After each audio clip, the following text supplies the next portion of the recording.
And so now we've made you wait long enough. We are going to be talking about Avatar, and we're going to actually review Avatar this time. Now, Thomas has been able to see this twice at early screenings. First time there was a particular feel that he had, but it changed a little bit, man. That's right. The first time I saw the film with you last week, we saw it in Dolby 3D, which is the way to do it. I just want to put that right out there for anybody who's curious about the format to watch it in Dolby Cinema's 3D. And that's when I was sitting there watching the first time. The spectacle was just washing over me in such a fashion that I think it was almost overwhelming, and my brain was struggling to catch up with all of the information that was just overloading. It was like basically sensory overload. Yeah. But then I got the chance to go back and watch it a second time, and whereas the first time watching it, I struggled to connect with the characters and the emotions and this family journey of the film. Second time, all of that just clicked, and I think it was just a matter of knowing what my eyes were going to be looking at, and knowing I think it's like something clicked in my brain that it was able to process things and balance the emotional and spectacle at the same time. Well, for me, I go back to what I said last time we talked. This is a technically brilliant film, and Cameron really is a genius of sight and sound, and he knows how to offer experience films. He always has, and to me, he has never failed in providing experience. He finds a way to do that. Even in Piranha, yeah, I'm gonna go back to Piranha. Even in that was an experience. But the story, for me, the story lacked depth. But you're saying that this coming of age story, this family drama and war film kind of all rolled into one against this sci-fi backdrop is better on a second viewing. Yeah, and I don't know if that's necessarily what Cameron wants. I don't think he wants you to react the first time watching it that I did. Right, or that I did. Yeah, but that's just how it was based on my experience, and I think every viewer is going to have a different experience. But I think that's just what's amazing about storytelling is that we can come to the same film on a different day and have just an entirely different emotional resonance with it. Right.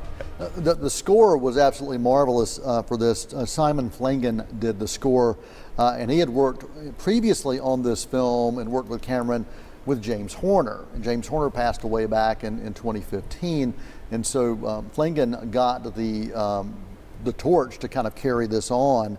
And so he picked up these kind of legendary themes that Horner had provided, but created his own musical landscape, and I thought that was really beautiful, especially during kind of the middle part of this film. It is like almost a underwater nature documentary, an environmental picture that you see unfolding, and there's many times there's very limited dialogue, but there are some beautiful underwater seascapes that are happening that's partially real and partially CGI.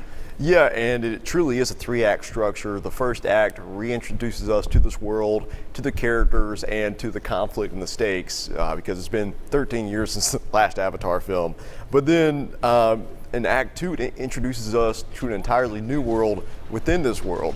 The water cultures, the water tribes, and is some of this indulgent? I guess you could say so, just because you spend a good 30 to 40 minutes just showing us this underwater world.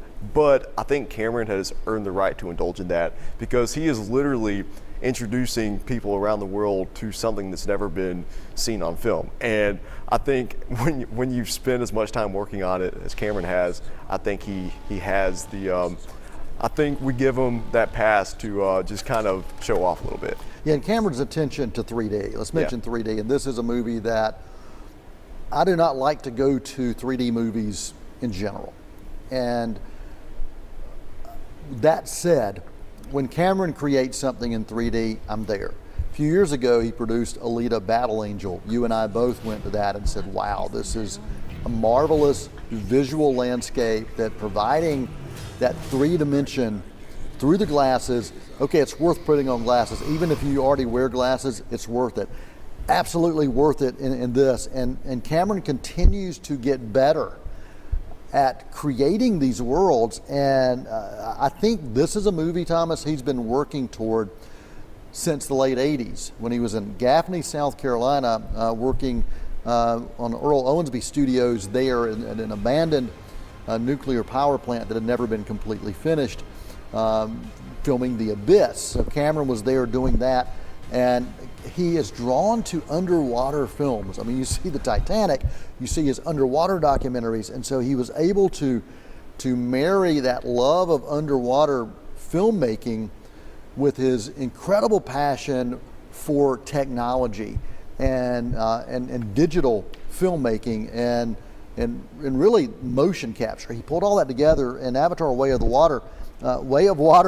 It combines that passion of special effects, the high-tech sequences, and action sequences, along with those underwater cinematography.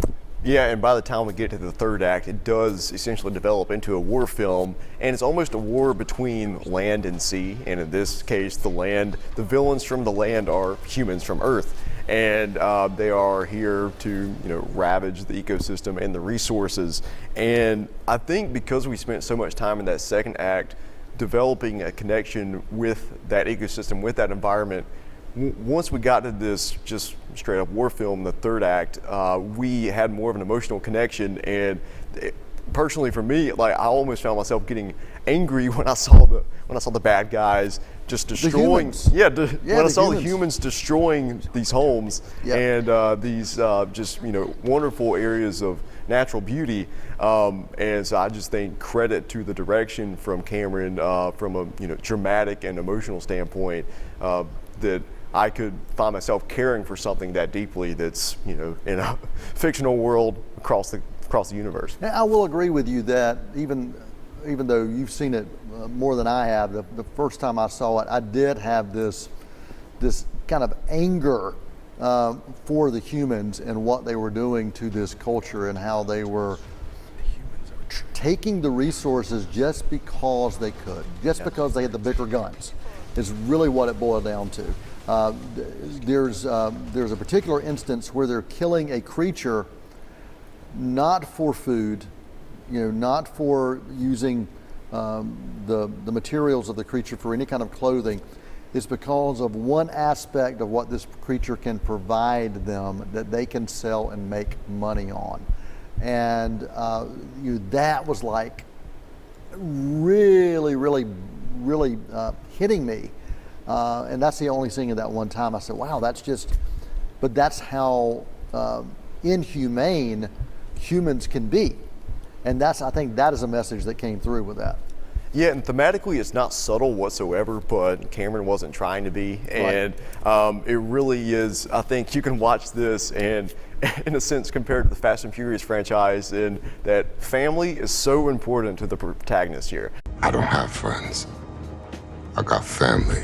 Yeah. So many times they repeat, Sully stick together. The Sully family, that's their mantra. Yeah. And of course, Dominic Toretto in the Fast and Furious franchise, as long as he has his family, he can take on the world. Yeah. You don't turn your back on family. That I kind of thought about that connection a little bit, and I wonder what Cameron thinks of the Fast and Furious franchise. It's like a family.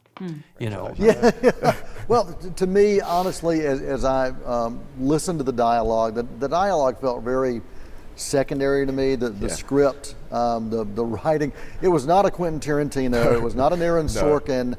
It's not one of those where every piece of dialogue matters, or maybe it does, but you don't find yourself going, okay, that is awesome. Yeah. Now, I didn't get that out of this from a dialogue standpoint. Yeah, there's one particular line that I do love, and it's this family is my fortress, or this family is our fortress. And I think that statement is just very beautiful. But other lines of dialogue have me thinking that Cameron has been in this world for so long, and just he hasn't even been on planet Earth for 13 years. He's been on Pandora for however long it's been, that he hasn't really had many conversations with young people, so he doesn't really know how to write dialogue for young people. And that is part of the story, is that there are teenagers in this film. And coming of age. Yeah, and the way they talk is I'm like, okay, teenagers definitely don't talk like that. But I guess they're on Pandora, so they can. That's true. I really don't have any other thoughts to share except putting my issues with this aside.